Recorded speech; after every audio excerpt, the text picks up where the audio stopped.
মানুষের সরকারের কথা বলেন, যে সরকারের কাজ হলো যে মানুষকে সঙ্গে নিয়ে এলাকার উন্নয়নের কর্মসূচিকে অব্যাহত করতে হবে, মানুষকে নিয়ে এলাকার উন্নয়ন মানুষের ঘরে পৌঁছে দিতে হবে, আর এলাকা যাতে শান্তি শৃঙ্খলা বজায় থাকে তার দায়িত্ব নিতে হবে মানুষকে সঙ্গে নিয়ে। তাই এই এলাকা 5 বছর ধরে আমরা তৃণমূল কংগ্রেসের পরিবার, তৃণমূল কংগ্রেসের দায়িত্বশীল যারা কর্মী নেতৃত্ব আছি,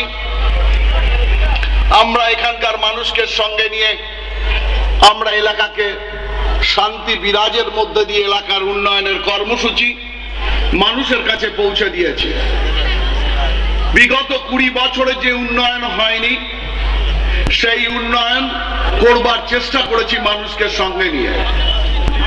শুধু আমরা রাজনীতি করি না, আমরা রাজনীতির বাইরে সামাজিক যে দায়বদ্ধতা, সামাজিক যে কর্তব্য, সেই সামাজিক কর্তব্যের মধ্যে দিয়ে, সামাজিক কর্মসূচির মধ্যে দিয়ে আমরা এলাকার মানুষকে সঙ্গে নিয়ে এলাকার উন্নয়ন এবং সামাজিক কর্মসূচি আপনাদের কাছে তুলে ধরতে পেরেছি।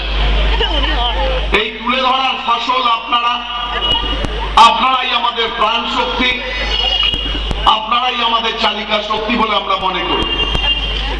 আমরা মনে করি মানুষই আমাদের দলের সম্পদ, মানুষ আমাদের পথ দেখাবে, সেই পথ দিয়ে আমরা যাব, সেই পথ প্রশস্ত করব মানুষের কল্যাণের জন্য।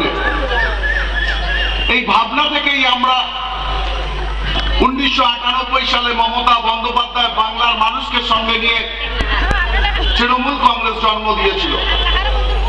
যেদিন তৃণমূল কংগ্রেস জন্ম নিয়েছিলেন সেদিন বাংলা রক্তাক্ত ছিল, বাংলার রাজনৈতিক পরিবেশ রক্তাক্ত ছিল, বিরোধীদের কণ্ঠ রোধ করে দেওয়া হতো, জাতীয়তাবাদী দলকে কোনো কথা বলতে দেওয়া হতো না। মমতা বন্দ্যোপাধ্যায় বাংলার মানুষকে সঙ্গে নিয়ে গণ আন্দোলনের মধ্যে দিয়ে, মমতা বন্দ্যোপাধ্যায় গণতান্ত্রিক আন্দোলনের মধ্যে দিয়ে মানুষকে সঙ্গে নিয়ে তৃণমূল কংগ্রেসকে সঙ্গে নিয়ে তৃণমূল কংগ্রেসের শক্তিকে বাড়িয়ে তুললেন। বাংলার মানুষ মমতা বন্দ্যোপাধ্যায়কে বিশ্বাস করলেন। এই বিশ্বাস অর্জন করবার জন্য মমতা বন্দ্যোপাধ্যায়কে অনেক প্রতিকূলতার মধ্যে দিয়ে যেতে হয়েছে। যে প্রতিকূলতার মধ্যে দিয়ে মমতা বন্দ্যোপাধ্যায় বাংলার মানুষের আশীর্বাদ পেয়েছেন, মমতা বন্দ্যোপাধ্যায় পরিবর্তনের মধ্যে দিয়ে, মমতা বন্দ্যোপাধ্যায় পরিবর্তনের মধ্যে দিয়ে মমতা বন্দ্যোপাধ্যায় বাংলাকে নতুন ভাবে সাজাতে চেয়েছিলেন।